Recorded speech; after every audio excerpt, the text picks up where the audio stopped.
What's going on YouTube? Username Kite562 here, and I have a quick little book haul video for you. And all of these books are quite thick, I might add.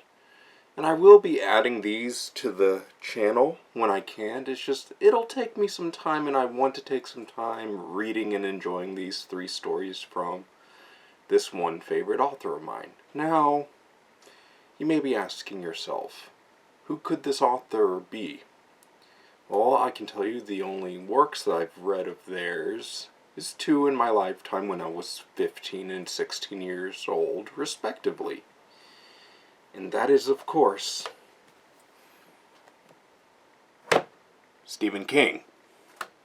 I am a huge Stephen King fan.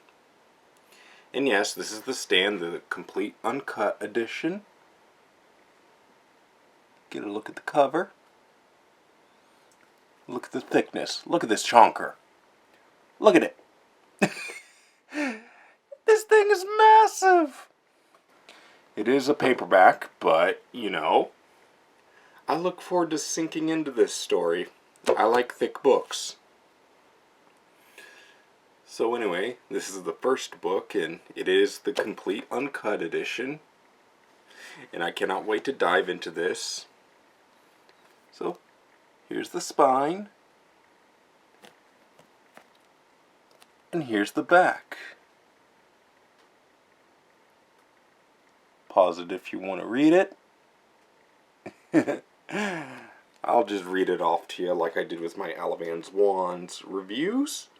Stephen King's apocalyptic version of a world blasted by a plague entangled in an elemental struggle between good and evil remains as riveting and eerily plausible as when it was first published.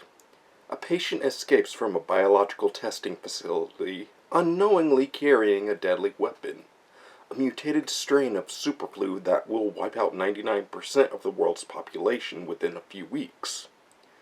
Those who remain are sacred, bewildered, are scared, bewildered, and in need of a leader.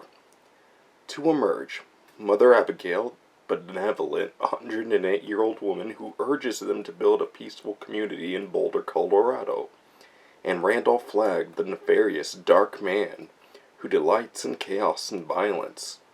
As the dark man and the peaceful woman gather power, the survivors will have to choose between them and ultimately decide the fate of all humanity. As brilliant a dark dream as has ever been dreamed in this century. Palm Beach Post.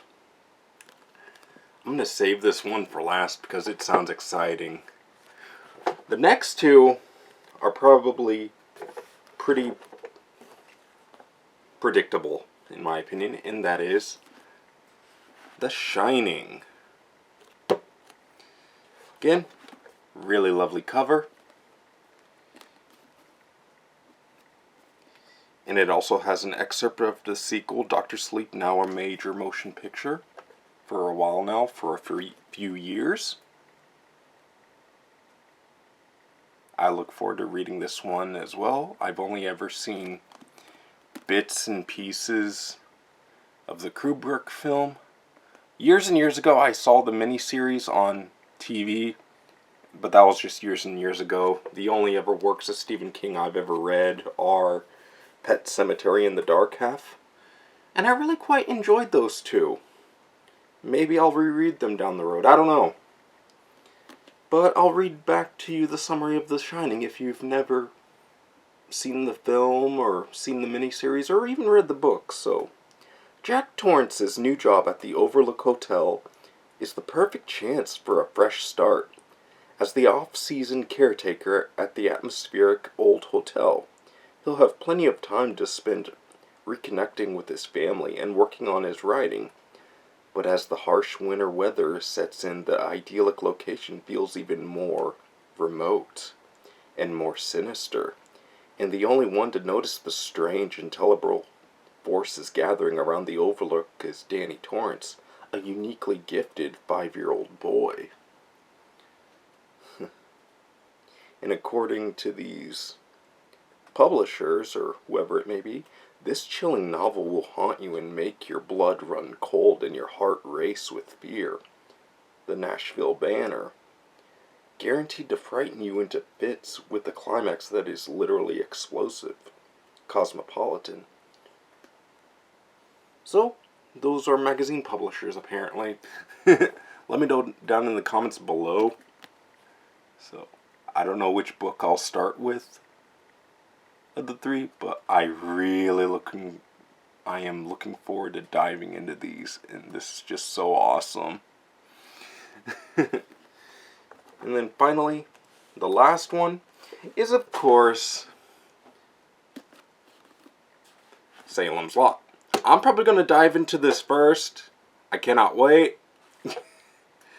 I've heard a lot of good things about this book, so I cannot wait to dive into it. I love reading both manga and novels. I'm definitely going to bring novel reviews to this channel. But let me read off the summary to the back of you guys of Salem's Lot. Ben Mears has returned to Jerusalem's Lot in hopes that exploring the history of the Marston House, an old mansion long the subject of rumor and speculation, will help him cast out his personal devils and provide inspiration for his new book. But when two young boys venture into the woods, and only one returns alive, Mears begins to realize that something sinister is at work. In fact, his hometown is under siege from the forces of darkness, and only he, with a small group of allies, can hope to contain the evil that is growing within the borders of this small New England town. With this, his second novel, Stephen King established himself as the indisputable master of American horror, able to transform the old conceits of the genre into something fresh and all the more frightening for taking place in a familiar, idyllic locale. And according to this magazine, an unabashed chiller, Austin American statesman. I don't know which one I'll start with. Let me know down your comments down below. Me, honestly, I'm probably going to save The Stand for last because, again, it is a chonker. So anyway, I am going to be bringing novel reviews, and I thought I'd start with one of my favorites that I've enjoyed for years and years ago, like the only two Stephen King novels I've ever read, again, for this video, is Pet Sematary and Stephen King's The Dark Half. I quite enjoyed those books. I don't have copies of them. I rented them from my local high school library when I attended there, and I really enjoyed those two books. But anyway, leave a like, comment. Please don't leave any spoilers of these books in the comments for me. But I just want to add this video to the collection. So yeah, that's been my little book haul for the darn near end of April. And then again in May, I am going to continue my Alavan's Blonde collection. But I am still going to do my Beastars manga reviews on this channel, along with the Bone Complete Omnibus. I'm just going to spice it up a bit with these Stephen King novel reviews, because I just really wanted to change the variety of what I read and review on this channel, just so it's not just purely manga. I mean, I enjoy other things outside of manga, like novels, horror novels, classic horror novels. But, you know, I'm open to new authors and new readers, and what stories they have to offer. So anyway, this is Kite562 signing out. Let me know what Stephen King books you've ever read down in the comments below, or heck, even what films have you seen of his works adapted. Let me know down in the comments below. Leave a like, comment. And anyways, this is Kite562 signing out. And as always, I hope you have a wonderful day, everybody. Later.